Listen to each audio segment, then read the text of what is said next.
al webinar Nuevos Modelos Comerciales, que va a ser dirigido por el profesor Luis Diego Alvarado.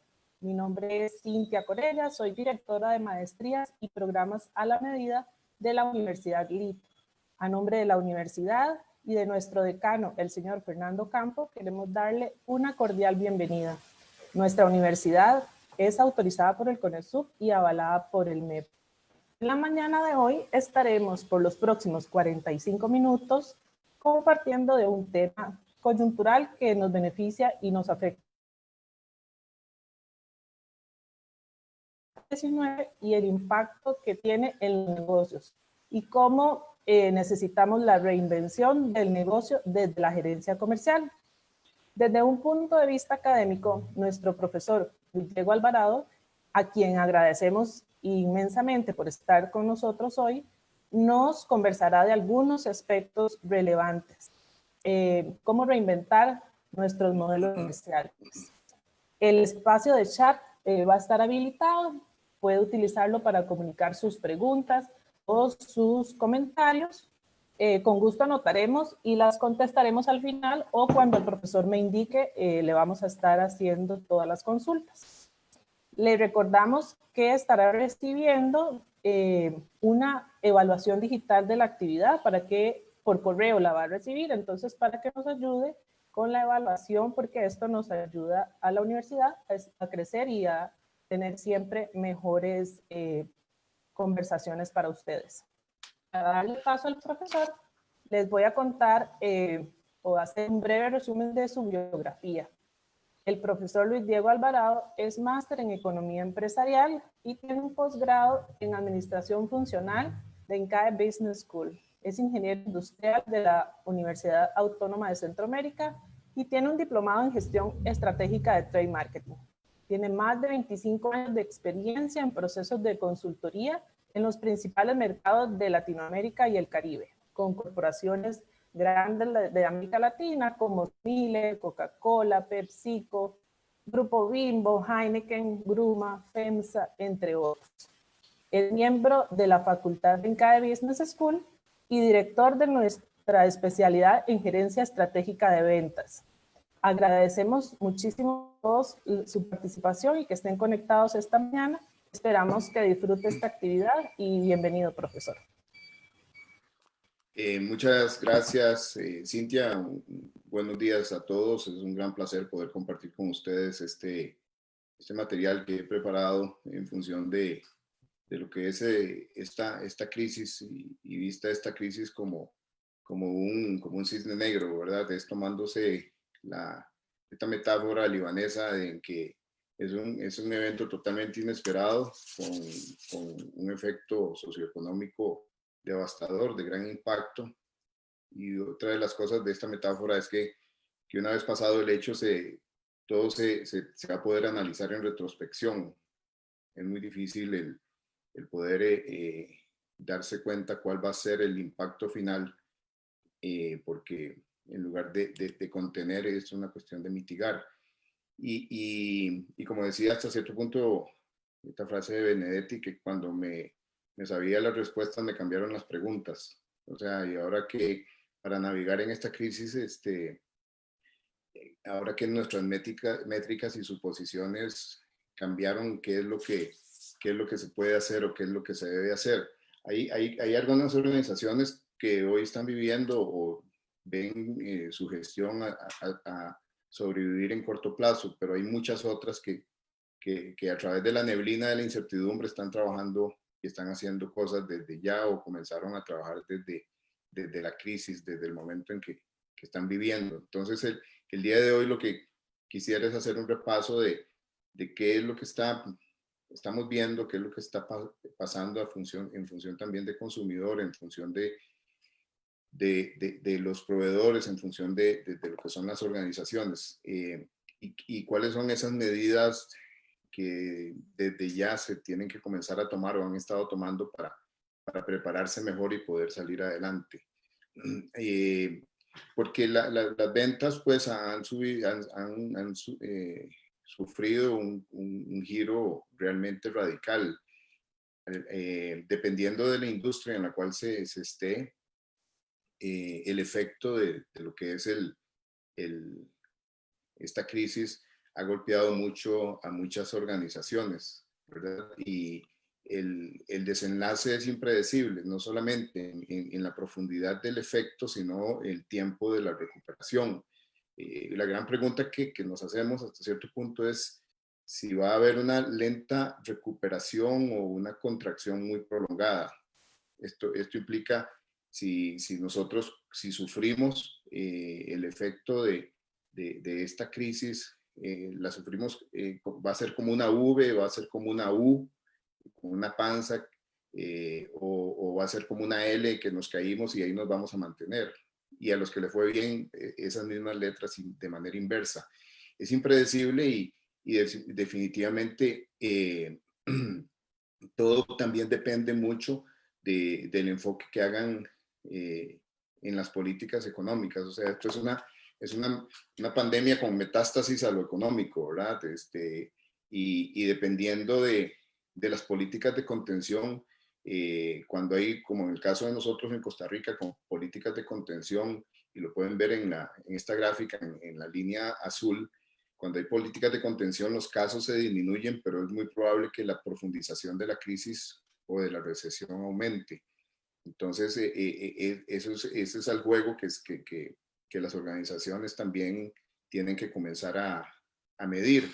Y que el consumidor también espera un impacto prolongado en sus finanzas, ¿verdad? Digamos, conforme se preparó a la crisis, navega en la crisis, estamos saliendo de la crisis. Yo creo que nosotros estamos en medio de la pandemia, sin embargo, considero de que por lo menos ya se puede visualizar la otra orilla del río, teniendo muchísimo cuidado de que, y muy conscientes que todavía estamos a la mitad del río, pero ya vemos, ya logramos comenzar a ver la otra orilla. Y cuando estamos entre navegar en la crisis y salir de la crisis, ya la gente comienza a ahorrar más, o más que ahorrar más, se le está comenzando a acabar el dinero. Muchos de nosotros nos quedamos sin empleo, o nos redujeron la jornada laboral, o nos redujeron el salario. Entonces, si bien es cierto, al inicio de la crisis podíamos ir al supermercado, abastecernos, hoy ya comienza a golpear más la situación, comienza a tener un comportamiento diferente, y cuando ya comienza a manejar el nuevo entorno, aquí comenzamos a ver a nivel de consumidor unos cambios potenciales en términos de, lógicamente vamos a ser muchísimo más sensibles a precio, ligados a lo digital, buscando hasta cierto punto una vida más sana. Grandes ganadores, las marcas B o las marcas propias de los establecimientos, lo podemos ver en la mayoría de los mercados de Latinoamérica. Por ejemplo, en Costa Rica, cuando se hizo un análisis entre febrero 2020 antes del COVID al comportamiento del consumidor ahora en marzo, abril, ya el consumidor costarricense ya no es tan selectivo en sus marcas, sino que compra lo que haya a buen precio y que lógicamente mantenga una buena calidad. Muy sujetos a packs, a promos, a promociones, comenzar a comprar en empaques grandes. Y algo muy importante que es la omnicanalidad, o sea que ya somos agnósticos, como digo yo, en términos de a dónde ir a comprar, sino que al tener tanta variedad de opciones, cómo comprar, ya el concepto de omnicanalidad comienza a surgir. Y estos efectos del COVID-2020 tienen una gran similitud en el comportamiento de los consumidores luego de la crisis del 2009, ¿verdad?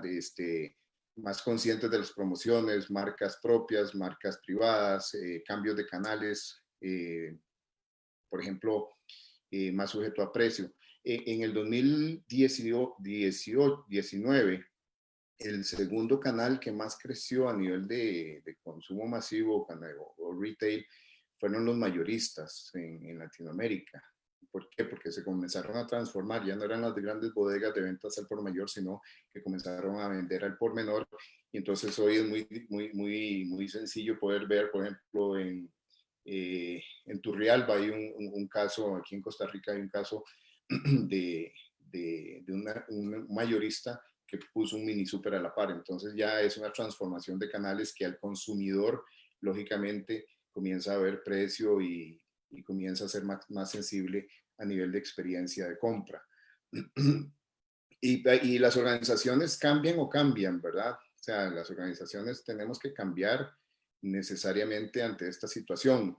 Lo que se decía que iba a ser muy difícil o no prioritario, irremediablemente van a tener que suceder cosas, van a tener que hacerse cosas, y algunas organizaciones se están dando cuenta de que sí podían, de que no era que no existía la capacidad para poder hacerlo.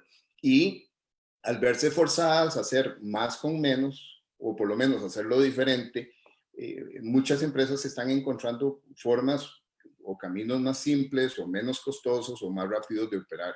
Y eso trae eficiencia y también trae un sentido de proactividad dentro de las organizaciones. Y anteriormente, si nosotros en el cuadrito verde, que era nuestro presupuesto, y habían acciones que cabían o eran factibles hacerlas dentro del presupuesto, hoy se ha dado un giro a decir hay que hacer muchas cosas con menos presupuesto, hay que hacer más con menos. Y en términos comerciales, como yo siempre repito, el resultado mata carita, ¿verdad? O sea, es hacerlo bien, hacerlo rentable, bien enfocados con indicadores claves, no solamente desde la perspectiva operativa, sino que la proliferación de todo lo que son los indicadores comerciales con un matiz o con un foco financiero es lo que está comenzando a mandar. Todo lo que es los ROI, el retorno de la inversión, todo lo que es costo de servir, todo lo que es la combinación de ser efectivo y ser eficiente, sostenibilidad y por encima de todo el compromiso de la gente a querer desarrollar las labores. Cuando digo que cambian o cambian, hay algo muy sencillo. Estos eventos han comenzado a pasar cada 7, 8 años.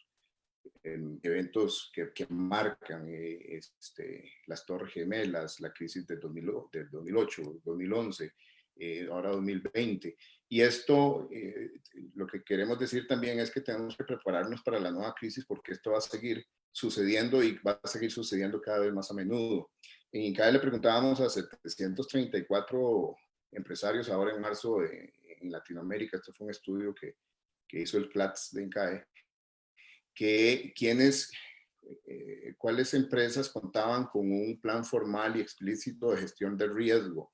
El 55% pues dijo que no, y el efecto que tuvo esto en las ventas en la proyección que tiene para 2020 como producto de la crisis, hay un delta, una diferencia de un 10% de caída entre los que estaban mejor preparados y los que definitivamente no estaban preparados. Y el efecto, el impacto proyectado en Latinoamérica es una caída de ventas del 22%, y esto estando en todas las diferentes industrias, que el empleo se disminuye un 13%, los precios van a caer un 5%, los gastos se van a recortar un 15%, las inversiones un 30% y el endeudamiento un 15%. Entonces, sí, estas cifras, estos números definitivamente llevan a una invitación a las compañías a tener que cambiar o transformarse.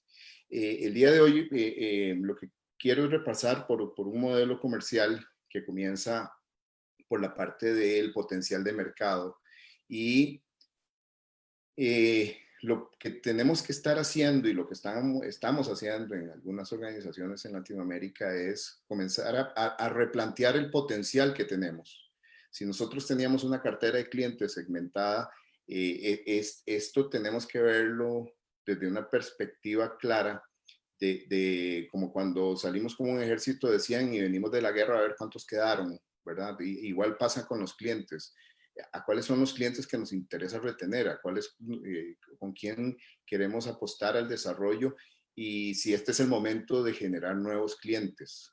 Esa es la primera pregunta que nosotros deberíamos de hacernos dentro de lo que es, uno, nuestra base de datos, nuestro desarrollo comercial, nuestro enfoque a lo que es nuestra cartera de clientes. ¿Cuántos quedaron? ¿Cuántos son? ¿Qué potencial tienen? ¿Nos van a seguir comprando lo mismo? Porque si yo, asumamos algo muy sencillo, tengo 100 clientes, yo tengo que comenzar hoy a decir, bueno, no tengo 100 clientes. De estos 100 clientes, asumamos que siguen operando el 95%, de esos 95 que quedan, ¿cuál fue el efecto que tuvo esto? Entonces comenzar a desarrollar un repareto, ¿verdad? Hagamos un pareto nuevamente para ver cuál es el comportamiento de nuestro potencial de clientes.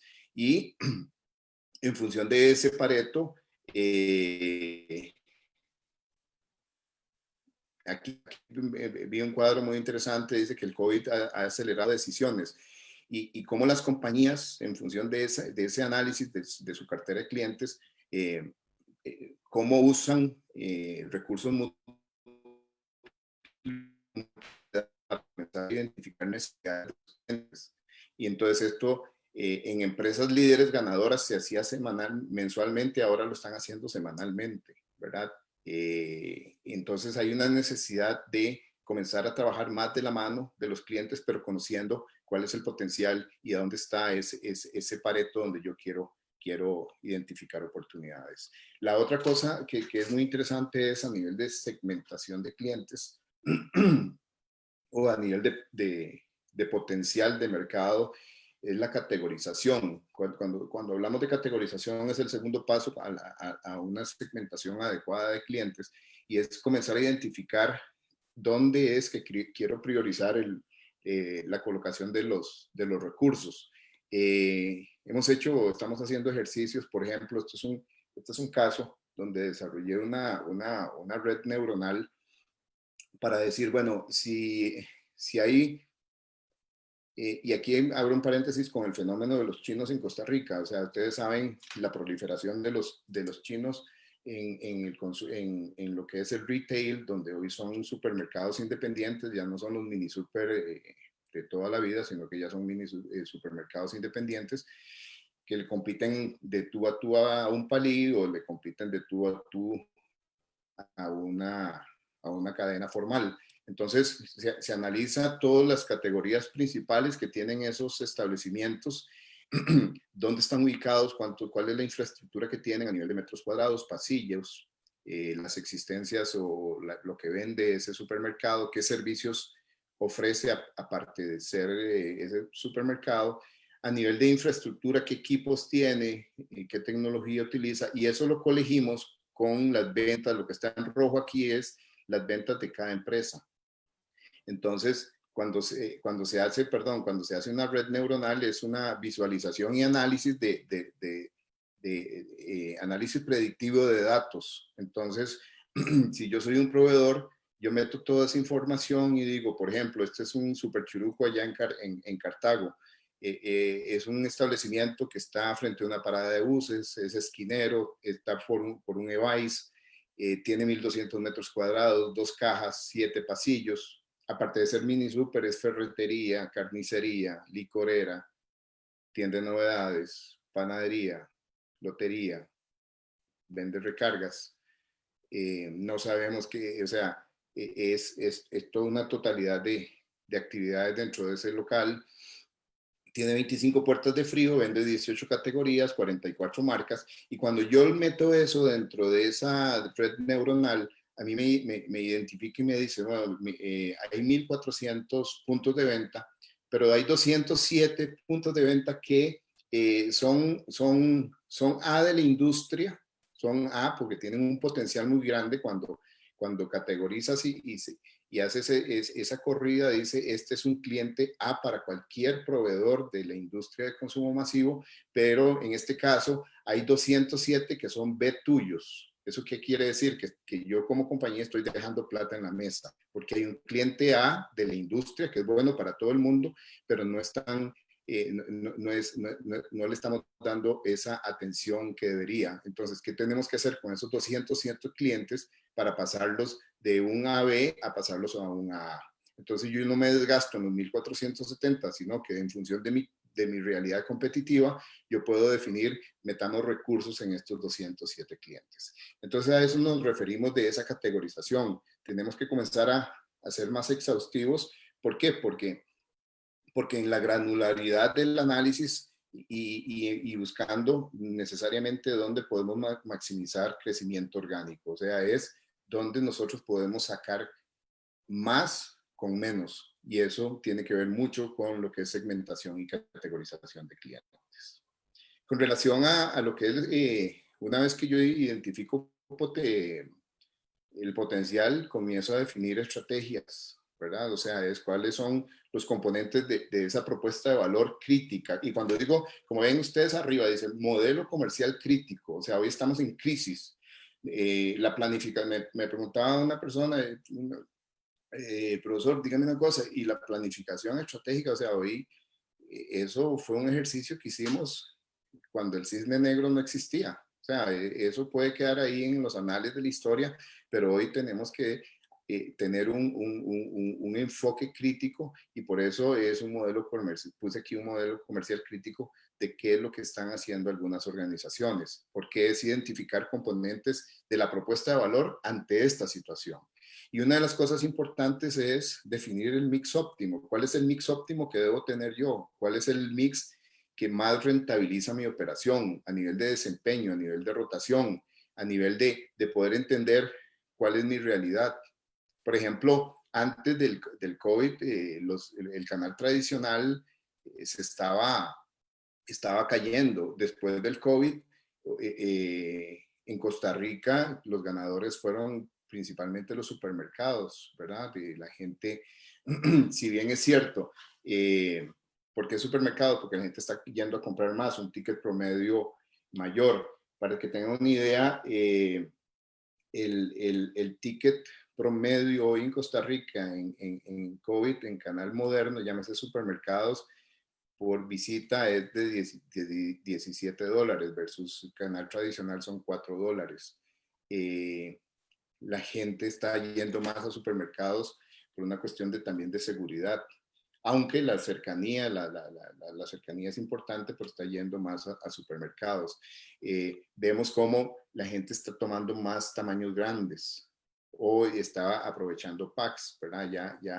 Ya la tendencia es hacia eso y que es importante entenderlo en términos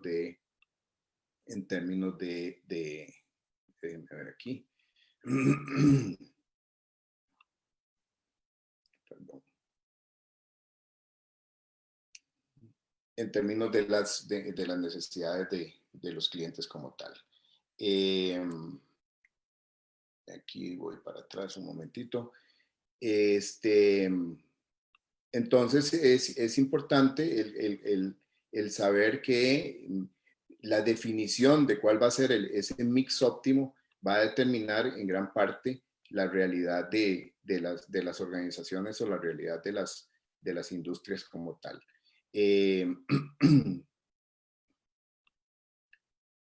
Ok. Cintia, ahí están viendo la pantalla, sí. Correcto. Ok. Entonces, la otra parte es a nivel de estrategia, tener muy claro cuál es el efecto que debe tener a nivel de rentabilidad lo que yo hago con mis clientes, cuál debería ser ese retorno de la inversión óptimo que yo debo tener a la hora de hacer negocio con mis clientes. Por ejemplo, vean aquí, este es un análisis que hicimos con una industria de servicios donde hay ciertas categorías, hay unas ventas, hay unos márgenes de esas categorías, un mix de ventas. Entonces la pregunta que le hacemos a esta compañía es, ¿qué tanta seguridad tenés vos de que este mix que estás vendiendo es lo que rentabiliza más tu negocio? O sea, hoy estás rentabilizando un 14.1%, de acuerdo a ese mix. Entonces yo lo que necesito es maximizar el dinero que me toca. Entonces hoy, por ejemplo, en la categoría 1 representa un 32%, la categoría 5 un 12.2%, pero yo no sé si ese mix es el más rentable. Entonces hacemos un ejercicio de una programación lineal en Excel y decimos, bueno, Excel, ayúdeme a encontrar cuál podría ser el mix óptimo. Y entonces me dice, bueno, para que maximices para que puedas maximizar tu retorno en inversión, que hoy es 14.1, lo más que puedo hacer yo es llevarte a 14.3. Y cuando son millones de dólares que se venden, este punto 2, créanme que alcanza por lo menos para la fiesta de Navidad. O sea, sí es bastante dinero. Entonces, pero para que esto suceda, tenés que hacerle un twist, hay una pequeña modificación al mix. O sea, eso quiere decir que si hoy la categoría 1 representa el 32%, debe llevarla que represente el 30.5%. O sea, que no sea tan importante, sea menos importante en 1.5. Entonces ustedes ven que las modificaciones en mix no son abismales, y esto se puede lograr teniendo una claridad de cuál es la perspectiva financiera de lo que yo quiero alcanzar. Entonces, definiendo mix óptimos, yo puedo mejorar lo que es rentabilidad. Entonces, hoy tenemos que andar muy detrás de las estrategias comerciales, pero sí es importante tenerlo claro de que lo comercial hoy está regido mucho por la parte, lógicamente, financiera. Y estar atento a qué es lo que hoy los clientes andan buscando. Había lo que llaman los value drivers, eran lo que motiva a los clientes a comprar o a consumir algo, cómo giró en torno a esta crisis y qué va a quedar después de este fenómeno. Entonces, si están muy alerta de cuáles son esos disparadores de decisión de nuestros clientes para nosotros adecuarnos y saber cuánto afectó esas decisiones, y poder enfocar estrategias comerciales. Y por otra parte, lo que siempre se ha hablado del famoso forecast, hoy por hoy, lo que se necesita necesariamente para no solamente la definición de ese forecast, sino la visibilidad, es utilizar ya, o se está utilizando, inteligencia artificial para tener forecasts con KPIs predictivos. O sea, que cuando hagamos unos forecasts tengamos una probabilidad de haberle pegado a esos números, pero utilizando inteligencia artificial. Luis Diego, disculpe, estamos viendo la filmina de Big Size para el Chopper. No sé si ahí es por donde vas o cambiaste la filmina y se quedó. No, cambié. Ah, ok. Pues ya te... Gracias. Ahí estamos en la otra. Estamos en la de los cuadros. Sí, gracias.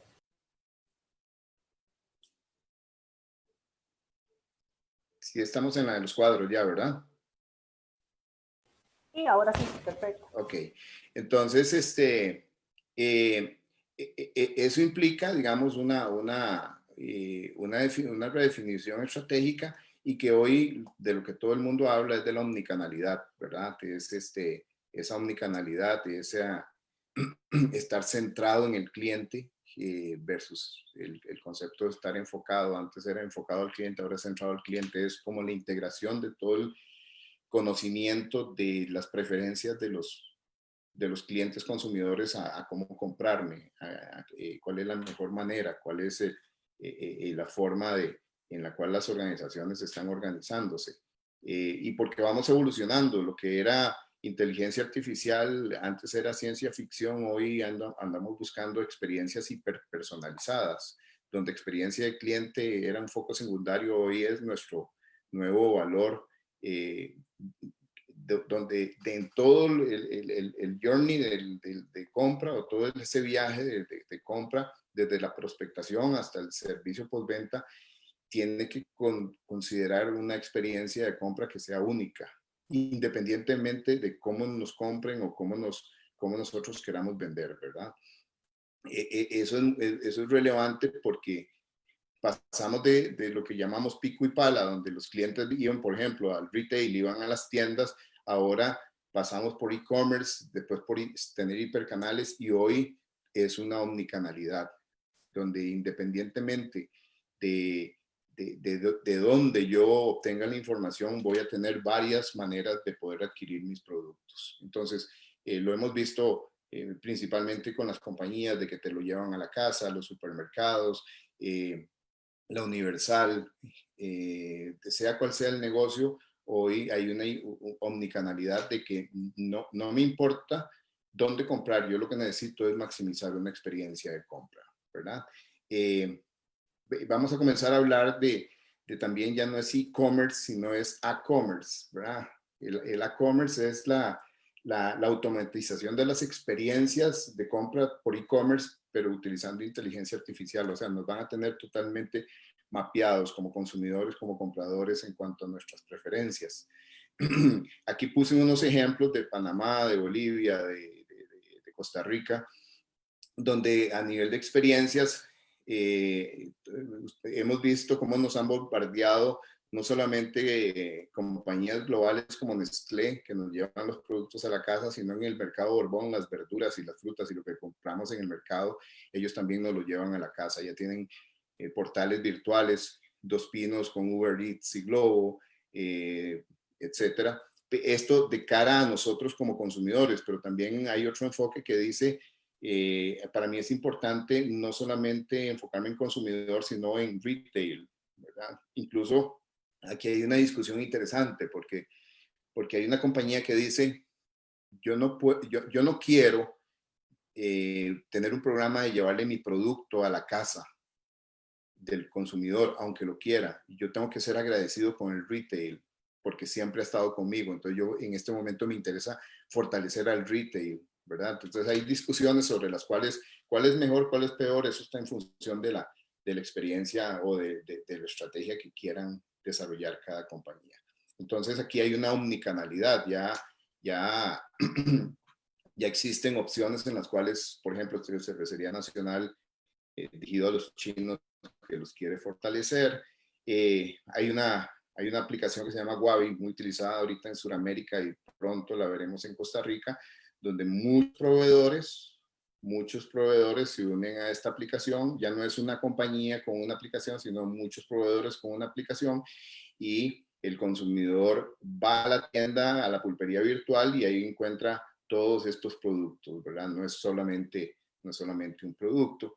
Uno de los cambios que estamos haciendo, y este es un proyecto que estamos haciendo en Panamá, tiene que ver precisamente con eso de omnicanalidad, es que en un edificio de 15 pisos hay una familia, la familia Pérez, en el piso 7 tiene papá, mamá, 2 niños, un perro, pero entonces lo que hacemos es mapear el edificio completo, cuántas familias son, quién vive solo, quién vive en pareja, quién vive en familia, quién tiene perro, quién no tiene perro.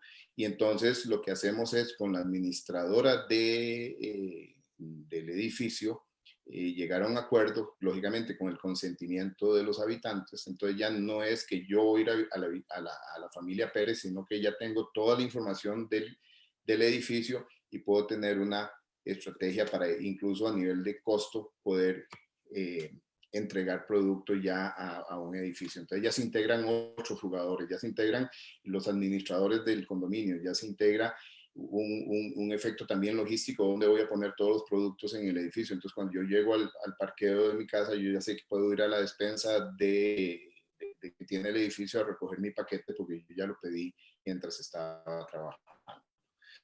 Son cosas que van a coger mucha fuerza. Reglas de ejecución, a nivel también reglas de ejecución, todo lo que tenga que ver con reconocimiento de imágenes en puntos de venta, el recolectar información, y esto tiene que ver mucho con modelo de servicio. Cuando digo modelo de servicio es la manera en la cual yo quiero servir a mis clientes. Entonces lo que es la tecnología, el uso de la tecnología es fundamental. Teniendo canales de comunicación. Esto es un ejemplo muy interesante. Por ejemplo, hay una aplicación que ustedes la tienen en su teléfono, que en iOS o en Android, que se llama Shift Deploy, en el cual yo puedo tener toda la información de ciertos proveedores. Sea porque soy consumidor que me interesa, y esta es la familia Pérez, por decir algo, entonces yo quiero saber qué es lo que tiene Pozuelo, o Pozuelo me envía a mí o promociones, ofertas, y entonces yo accedo, o si yo vivo solo en ese condominio, en ese edificio condominio, puedo hacer los pedidos. Entonces, como compañía yo puedo comunicarle al consumidor final, pero también puedo comunicarle al retail, a tener a los... Entonces, este es un ejemplo que, por ejemplo, Los Pinos quiere a vos como consumidor transmitirte ofertas que hay en ofertas de helados, en confites, en los quesos, o sea, y entonces puedes tener tu supermercado ahí para pedir productos si sos un retail, cuáles son los productos en los cuales estás bajo de inventario. Y esto es en 2 vías, o sea, yo no solamente como compañía le envío información al cliente, sino que el cliente me devuelve información con relación a sus necesidades. Y también a mí como consumidor me interesa mucho saber qué es o qué promociones hay en el mercado que me puedan interesar. Esto no solamente es para consumo masivo, esto lo estamos haciendo en un proyecto muy interesante en Bridgestone, en México, con sus distribuidores y también a nivel de banca. Entonces es tecnología que facilita la comunicación, facilita mucho el acceso a esa información y que fortalece mi modelo de servicio. Interesante, muchachos, esto, olvídense de los millones de colones de comprar un software. No, esto es como $1.50 por usuario. De que si yo quiero impactar 1000 o quiero impactar 500, realmente el efecto y la efectividad es grande.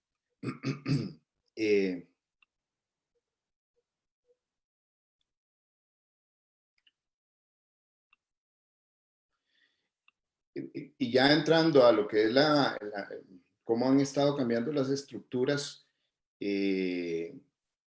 entender muy claro que ya las metodologías ágiles, y metodologías ágiles son metodologías modernas, algunos de ustedes quizá conozcan lo que es Scrum, es ir tomando decisiones rápidas y ir construyendo proyectos con bastante agilidad. Y no solamente eso, sino que todo el mundo habla de trabajo desde la casa, el TDC, ¿verdad? Home Office. Estamos muy enredados, sí lo tuvimos que hacer por fuerza, pero ustedes son testigos de que sobre un tema nos envían un correo, nos chatean, nos llaman por teléfono y nos mandan un email. Entonces uno tiene que estar respondiendo, ya lo respondí, no me llegó, sí me llegó. Entonces hoy por hoy lo que sí hay que estar muy claros es ¿para qué sirve una llamada personal? ¿Para qué sirve una videoconferencia? ¿Para qué se usa? ¿Para qué es recomendable un chat? ¿Para qué es recomendable un video o notas de voz? Para crear información, ¿es sincrónico o asincrónico? ¿Es uno a uno o uno con el grupo o un grupo completo? Entonces, esta conformación donde están verdes es donde más se aplica, ¿verdad? Por ejemplo, hay compañías que dicen, bueno, un chat lo vamos a utilizar para unificar criterios, para preguntas urgentes y buscar guía, para mantenerme al día en tiempo real y para conversaciones sociales del grupo. Pero las videoconferencias son para otra cosa. Y cuando tengamos que explicar trabajos o enseñar escenarios, ahí son videos o notas de voz y que se usa también a nivel de email. Y aunque esto parezca muy básico, hoy por hoy hemos estado ganando muchísima eficiencia con el ordenamiento de la tecnología que hay alrededor del trabajo en casa, ¿verdad? Y eso es importante de considerarlo a nivel de estructura y a nivel de rutinas de trabajo, porque al final de cuentas todos nosotros somos tiempo, todos nosotros somos tiempo, entonces cuando en la estructura tenemos que buscar funcionalidad y tenemos que buscar eficiencias, todo lo que es la tecnología detrás del home office es algo importante que se ha estado trabajando muy fuerte. Por decirles algo, hay un cliente en Panamá que básicamente ahorramos un 20, un 25, no, un 20%, logramos un 20% de eficiencia en tiempo cuando comenzamos a organizar para qué sirven o para qué es recomendable cada una de estas cosas. Que parece trivial, pero cuando hablamos de un 20% de ahorro de eficiencia, si una compañía trabaja 5 días, si no tiene ese 20% de ahorro, es como si trabajara 4, ¿verdad? O sea, o si tuviera 5 personas es como si estuviera sacándole provecho solamente a 4 de ellas. Entonces sí es importante a nivel de estructura. Y por último, tener claridad también de que a nivel de planes comerciales, ver dónde hay nuevos negocios. Por ejemplo, los supermercados,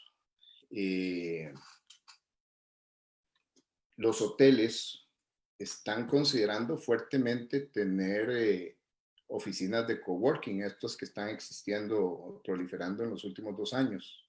Entonces un supermercado va a adecuar una área del supermercado, del salón, para un cowork. Y ese cowork es para que la gente pueda hacer reuniones, pero no solamente eso, sino que le ofrece almuerzo, sino que tiene otra complementariedad. Y en los hoteles también, me decía una cadena muy grande, me dice, o sea, se me está quedando, va a ser muy grande para mí este lobby. Entonces vamos a comenzar a adecuar ciertas áreas para que la gente venga a trabajar acá y también consuma algo de lo nuestro, ¿verdad? ¿Cuáles son esos espacios en blanco que hoy están sin llenar? ¿Qué es lo qué otras cosas puedo dar yo de valor agregado? Por ejemplo, el caso del Universal. ¿Quién iba a pensar que vendiera comestibles? Y hoy es un departamento bastante grande. Econo y muchos otros más. Pero, digamos, el caso del Universal, a nivel de valor agregado, no solamente tiene lo que es la diversificación, sino que tiene facilidades de pago, medios de recolección de los productos. Aquí hay un término interesante que es BOPIS, perdón, que es buy online, pick up in store, ¿verdad? Lo compro en línea y lo recojo en la tienda y en cualquiera de las sucursales que te quede más fácil recogerlo.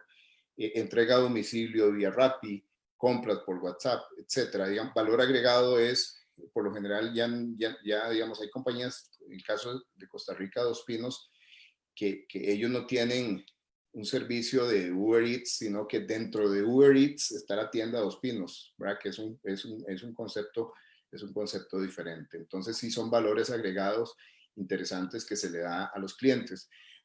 Y pensando en función de planes comerciales, cuando hay pocos recursos, si bien es cierto, algunas industrias, esto es muy usual, cuando digo muy usual a nivel de planes de fidelidad, lo conocemos con las líneas aéreas, las millas de las líneas aéreas, o cuando entramos a planes de lealtad de líneas aéreas, está amarrado a un rentacar o estaba amarrado a un hotel.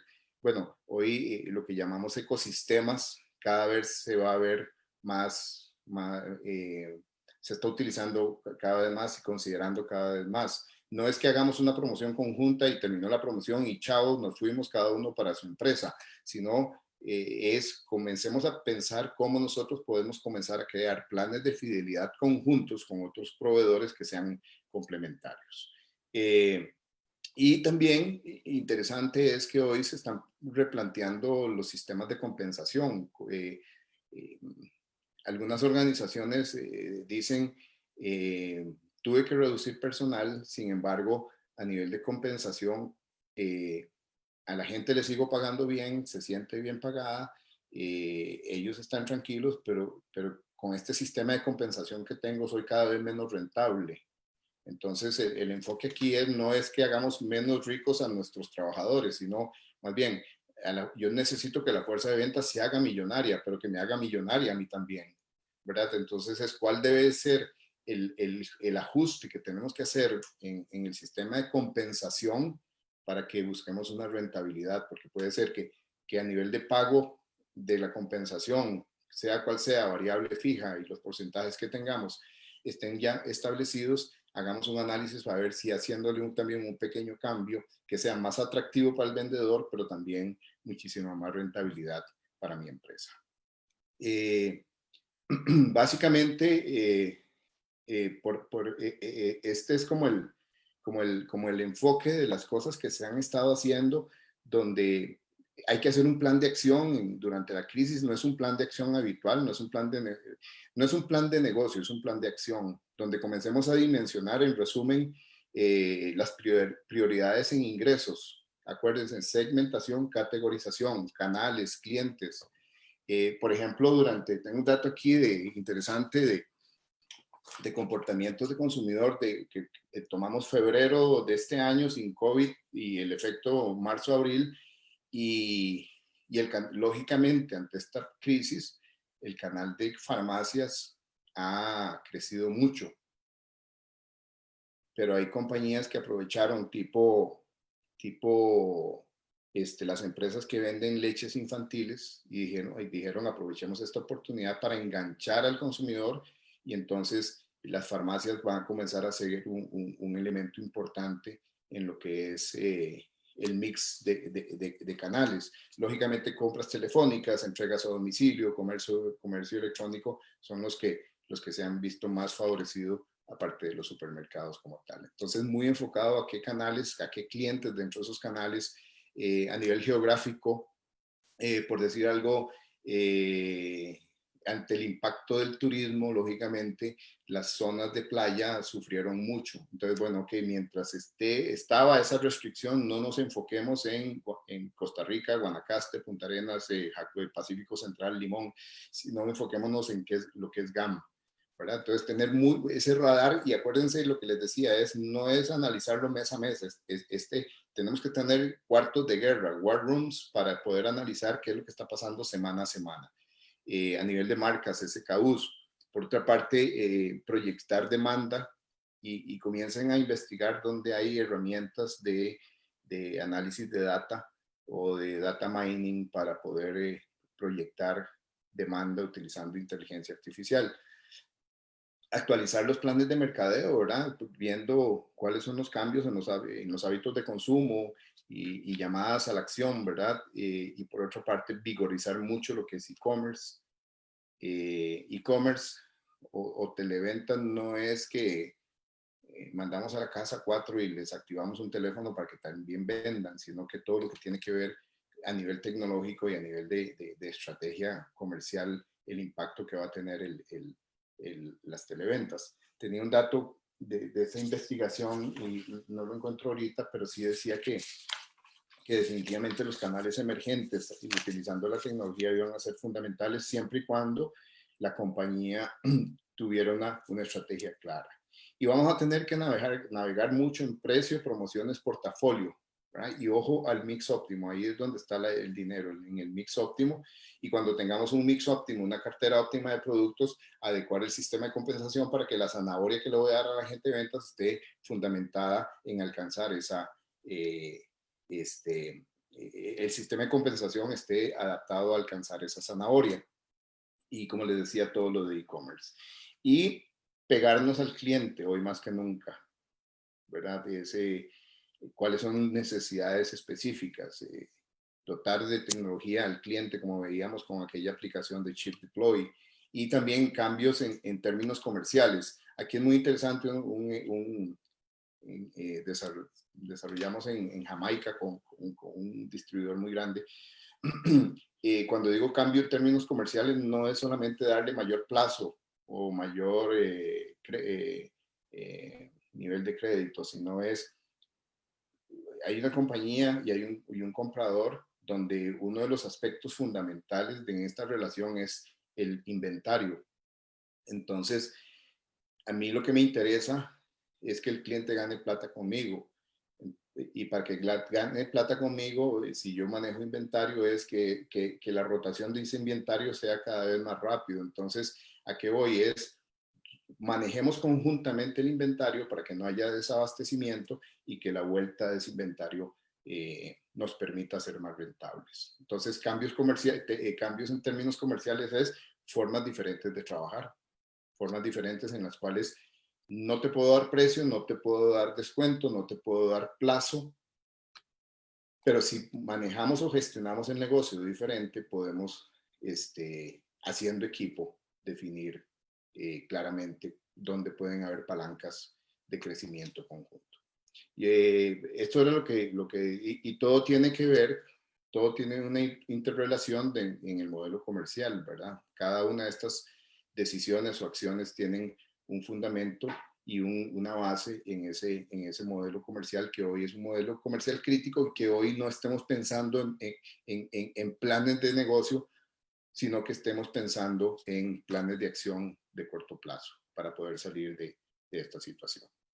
Básicamente eso es lo que yo quería compartir con ustedes el día de hoy, y si tienen alguna pregunta, pues con mucho gusto. Muchísimas gracias, Luis Diego. Por acá, Verónica Elizondo, que le parece muy valiosa la información, nos consulta si usted podría enviar la presentación. Y tenemos otra consulta con respecto a la parte de replantear el potencial. Si nos podría contar alguna metodología en este tema. Sí, en replantear el potencial básicamente es redefinir en función de los clientes que manejas dentro de tu compañía, dónde deberíamos nosotros enfocarnos. Porque si yo tengo un 100% de facturación en una categoría específica pre-COVID, yo necesito analizar, puede ser de que esas ventas se me fueron a cero, o estas ventas alguien me las está sosteniendo, ¿verdad? Entonces, cuando digo ese potencial es redefinir estrategias para que en función de este cambio que hubo en la composición de las ventas o del movimiento comercial de esta categoría con mi cartera de clientes, donde yo puedo afianzar mejores los esfuerzos y priorizar los esfuerzos. La metodología es muy simple, es veamos cómo, a quién le facturábamos, qué facturábamos, cómo le facturábamos a esa gente, y revisemos hoy cuál es nuestra realidad y si vamos a tener que desechar. Ejemplo concreto, colchones. Colchones para el sector de hotelería. Hay una compañía aquí en Costa Rica donde los hoteles era un cliente impresionantemente bueno, o los hoteles. Eso era bueno antes del COVID. Entonces, el segmento de hoteles hoy por hoy va a tener una lenta recuperación. Entonces, eso no debería ser prioritario. Pero van a haber otros canales que sí deberíamos enfocarnos en esa priorización. A eso me refiero con es un reenfoque de prioridades en términos de la realidad que hoy estamos viviendo con ciertos segmentos. Luis Diego, tengo por acá otro par de consultas antes de que se nos acabe el tiempo. Laura González nos pregunta que si de acuerdo a su criterio y experiencia, ¿va primero el cliente o el empleado? Y no sé si le hago la otra para que De una vez. Ah, ok. La otra viene de su Jimena. Dice, excelente presentación. Ella quiere saber cómo aplicarlo en el mercado de servicios. Por ejemplo, una academia de baile. Y me imagino que también aplica para escuelas y otras instituciones. Correcto. Esa es una pregunta muy interesante. Si es el cliente versus el empleado, ¿a quién le debo dar prioridad? Sin ser, pero siendo pragmático, teniendo bien a mi cliente, tengo bien a mi empleado. Pero también visto de otra perspectiva, teniendo bien a mi empleado lo motiva para ir a buscar más clientes. Yo creo que es una combinación en la cual, desde mi perspectiva, si a mí me preguntan, no es que yo vaya a descuidar el empleado, sino que hoy tengo que estar muy claro qué es lo que quieren mis clientes, qué es lo que andan buscando mis clientes, y enfocar a mi personal en función de lo que es ese esfuerzo que debo realizar en los diferentes segmentos. Hoy por hoy perdimos a los dos, o sea, los dos perdimos, perdió el cliente o ha perdido el cliente, pero también perdió el personal de la organización, porque al no tener clientes vamos a tener que recortar. Entonces yo creo que es una combinación de, como le decía en el esquema, es identifiquemos dónde están las prioridades y enfocamos a la estructura para que vaya a aprovechar ese potencial que nosotros queremos. Entonces sí es una combinación y al final terminaba con compromiso, ¿verdad? Compromiso de la gente por la empresa y lógicamente para buscar mejores resultados. Y que si aplica servicios, definitivamente aplica servicios, porque hay que segmentar, hay que priorizar, hay que comenzar a identificar dónde hay áreas de oportunidad ¿verdad? ¿Cuáles eran tus clientes anteriormente? Y salones de belleza, ¿no? Barberías. ¿A quién le cortabas el cabello y ahora a quién necesitas buscar? ¿Verdad? Entonces sí, definitivamente este esquema implica un análisis profundo a nivel de estrategia, a nivel de modelo de servicio, a nivel de cómo te vas a organizar y a nivel de los planes comerciales que necesitas desarrollar. Tengo muchísimas consultas. No sé si nos queda tiempo para un par. Sí. Nos dice Krista Sauter, ella tiene una tienda de telas y le queda ahora mucho espacio porque tenía como un espacio donde daba algunos cursos. Entonces, que si usted le recomienda pasarse a un local más pequeño para cortar los gastos. Y la otra es cómo llegarle a las empresas fintech en una estrategia de comunicación. Esa es de Rita Hernández. Y bueno, las otras son dándole gracias y que muy interesante la presentación. Sí, ahí lo interesante es, ante esa decisión de que si me voy a una tienda más pequeña, o sea, aquí tenemos que, como comenzamos, tenemos una visión de corto plazo, estoy pagando mucho alquiler y tengo un espacio inmenso que no estoy utilizando, mejor me voy para uno muy pequeño. Pero si comenzamos a ver a través de la neblina, de la incertidumbre, una de las cosas que también podrías preguntarte es, bueno, ¿en qué otra cosa puedo yo utilizar este espacio? ¿Puedo arrendarlo para algo? ¿Puedo tener otro tipo de actividad? Pero si a la hora de definir ese dimensionamiento te va a dar la respuesta de decir, no, o sea, podría utilizarlo en esto otro, pero eso no va a ser posible en el 2020, pero tampoco puedo seguir pagando este alquiler tan alto, entonces sí la decisión podría estar más hacia buscar un local más pequeño. Y lo otro es la comunicación hacia fintech. Eso es muy específico. Lo interesante, digamos, aquí es dentro de esas fintech, volvemos a la segmentación. Así como hay en cualquier negocio tipos de clientes, en el segmento de la fintech hay ciertas categorías. Entonces, lo primero que hay que hacer es categorizar clientes para ver cuáles son esas necesidades, a dónde le está doliendo a esta fintech que tiene estas particularidades. Entonces, ahí se define dentro de la propuesta de valor qué es lo que yo le puedo estar ofreciendo a esa fintech y dentro de esa propuesta de valor está la comunicación que yo debo utilizar para poder enamorarlos y no solamente enamorarlos, sino darles algo que les haga sentido. Pero el primer paso para poder responderte esa pregunta concretamente se tiene que categorizar porque hay diferentes tipos de fintech que el impacto de esta situación les ha afectado de manera muy, muy diferente. Muchísimas gracias. Antes de terminar, mencionarles que dentro del programa de recuperación comercial, luego de la crisis, que vamos a iniciar el 4 de junio online, yo creo que vamos a estar ahondando en todas estas consultas.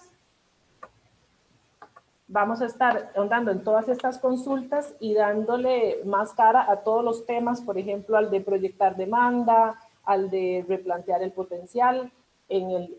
Cualquier información que quieran de los programas pueden comunicarse en el correo educacion.ejecutiva@unlib.ac.cr o al 40005323. También tenemos una especialización en gestión estratégica de las ventas, todas con el profesor, ¿verdad? Que es tan bueno y fue muy, muy importante todo lo que nos mencionó hoy. Entonces, estamos para servirles. Cualquier información que requieran del profesor, igual pueden escribir al correo que les mencioné de educacion.ejecutiva@ulip.ac.cr. Luis Diego, muchísimas gracias. Queremos agradecer también a los participantes y a vos por esta explicación realmente interesante y tan actualizada de este tema que es lo que realmente está afectando a las empresas hoy en día. Así que muchas Bueno, gracias, Diego, y a todos los que han participado el día de hoy. con muchísimo gusto y estamos siempre a la orden. Muchas gracias.